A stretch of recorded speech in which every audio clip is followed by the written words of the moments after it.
Risque de la guerre entre la République démocratique du Congo et le Rwanda, une option loin du projet de Kinshasa.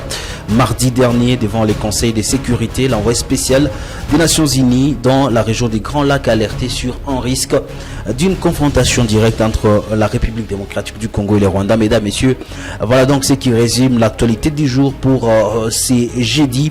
Bonjour et bienvenue pour ce moment d'échange sur les questions d'actualité.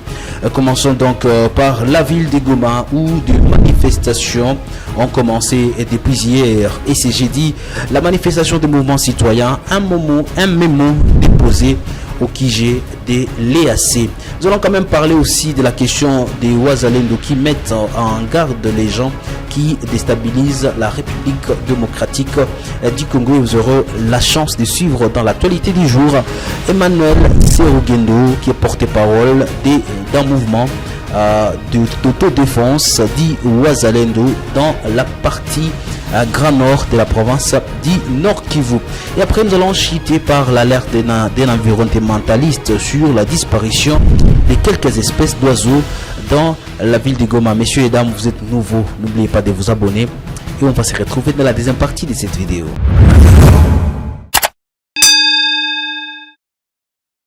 La manifestation du mouvement citoyen, un groupe de pression de la province du Nord Kivu vient de connaître sa chute normale à la base militaire de l'EAC au quartier Imbi en ville de Goma.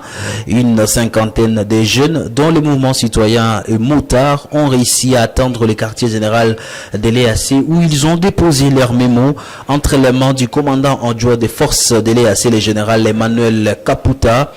Dans ces mémos, ils dénoncent ce qu'ils appellent d'une complicité des forces de cette force avec les rebelles du 23 et donne un délai d'une semaine à cette force pour se ressaisir avant que le pire n'arrive. Suivez quelques jeunes ici. Nous sommes en train de demander le départ de l'EAC parce que vous êtes sans ignorer que nous tous nous sommes les enfants du Nord Kivu. L'EAC constitue un blocage à nos jeunes ressortissants ou patriotes Wazalendo qui sont en train de reconquérir les espaces jadis occupés par les M23. Voilà pourquoi nous avons manifesté, nous avons déposé notre mémo entre les mains du commandant de cette force pour lui donner un délai d'une semaine afin de s'exécuter, faute de quoi nous allons devoir initier les actions de grande envergure qui vont pousser l'EAC à se retirer de lui-même sur le territoire congolais. Voilà. Mais de toute façon, nous disons bien que c'est une semaine. Nous osons espérer qu'ils vont s'amender, ils vont s'exécuter, ils vont devoir combattre l'ennemi sur le champ de bataille. Et faute de quoi, nous-mêmes, nous allons les pousser à quitter sur notre territoire exhumain. Et s'ils n'acceptent pas, je crois que les souffrances endurées pendant très longtemps nous constituent pour nous une force qui va devoir nous permettre de nous reconstituer sur terrain afin de les chasser définitivement de notre territoire. Nous sommes ici pour montrer que l'EAC doit quitter le pays, de laisser le pays, notre Congo, en paix. Et nous sommes le jeune Congolais et nous avons besoin de libérer le village qui était par les M23. Si vous avez ici devant l'IAC, on a tenté de demander que l'IAC doit dégager, de laisser notre pays congolais. Nous sommes ici avec tous les officiers pour demander, comme le Wazalendo a donné les 48 heures, nous aussi les jeunes patriotes, comme le Wazalendo, on vient de demander seulement que l'IAC doit quitter le sol congolais. Il n'y a pas aussi le prophète de l'Église qui va le donner, il doit quitter seulement notre pays pour laisser le pays congolais un peu. Le groupe de combattants d'autodéfense d'Iwazalendo met en garde toute personne qui se livre à déstabiliser la sécurité de la République démocratique du Congo.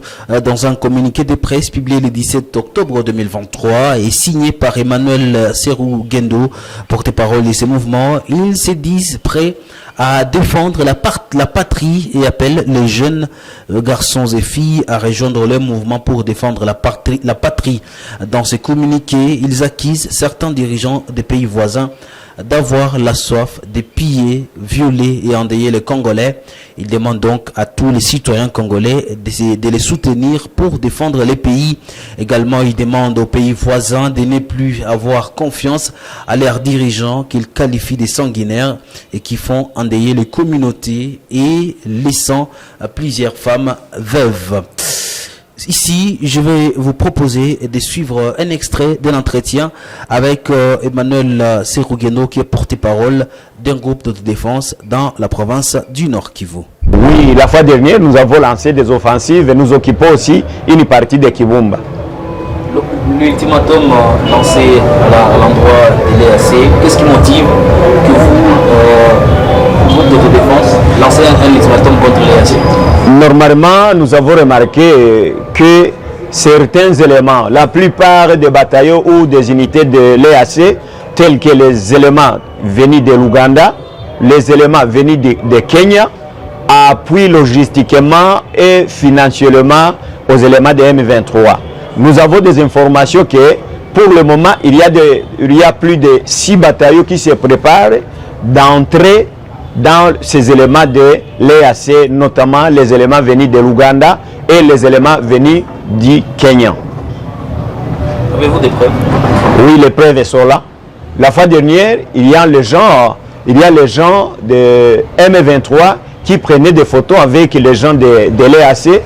Il y a quelques fois où on rencontre même des éléments de M23 qui collaborent, qui boivent, qui mangent avec ces éléments de l'EAC. Une autre preuve, c'est puisque quand le M23 franchit, quitte le Rwanda ou quitte l'Ouganda, ils viennent en plein air à la présence de ces éléments venus de l'Ouganda et du Kenya. Si rien n'est fait, quelques espèces d'oiseaux courent les risques de disparition en ville du Goma et ses environs. Ceci est l'alerte de l'environnementaliste en écologie et gestion des ressources animales en ville du Goma. Diela Mambessa dit avoir constaté depuis plusieurs années maintenant que l'espèce avienne connue à Goma comme Kacheche est devenue rare dans la ville comparativement aux années précédentes. Il attire aussi l'attention des habitants ainsi que celle des autorités du pays de tout mettre en œuvre afin de sauver et protéger cet oiseau noir-blanc. Depuis qu'on a exagéré avec la pollution, le déboisement en ville de Goma, on se pose la question, par exemple, des espèces en voie de disparition. Il fait un moment que ce n'est plus visible dans la ville de Goma et ses environs par rapport à 5 ou 10 ans. C'était tellement fréquent de les remarquer. C'est devenu rare aujourd'hui. Avec d'autres chercheurs, on se pose la question sur ce qui est à la base de cette disparition. Fait savoir messieurs Diela Mambessa. Parlons d'autres informations. Maintenant, le gouvernement congolais n'a aucun projet de faire la guerre au Rwanda, comme le veulent certains Congolais vivant à Kinshasa et certains de la diaspora. Dans une interview à la radio Top Congo, le porte-parole du gouvernement congolais a rappelé que la guerre implique plusieurs conséquences. Il dit, je cite, nous qui sommes dans le gouvernement, nous pensons évidemment, les présidents de la République pensent que la guerre n'est pas une bonne option parce que la guerre implique plusieurs conséquences, a déclaré Patrick Mouillard, porte-parole du gouvernement congolais. Celui-ci qui a précisé que l'option diplomatique était envisagée par le gouvernement de Kinshasa mardi, vous le savez, mardi dernier, devant le Conseil de sécurité. L'envoyé spécial des Nations Unies dans la région des Grands Lacs a alerté sur un risque d'une confrontation directe entre le Rwanda et la République démocratique du Congo. Pour d'autres informations, mesdames, messieurs, on va se rendre sur le www.kivumoneypost pour en céder pour être à la une de l'actualité. Blaise Bassabossé, je vous retrouve très prochainement pour un autre numéro. D'ici là, portez-vous bien.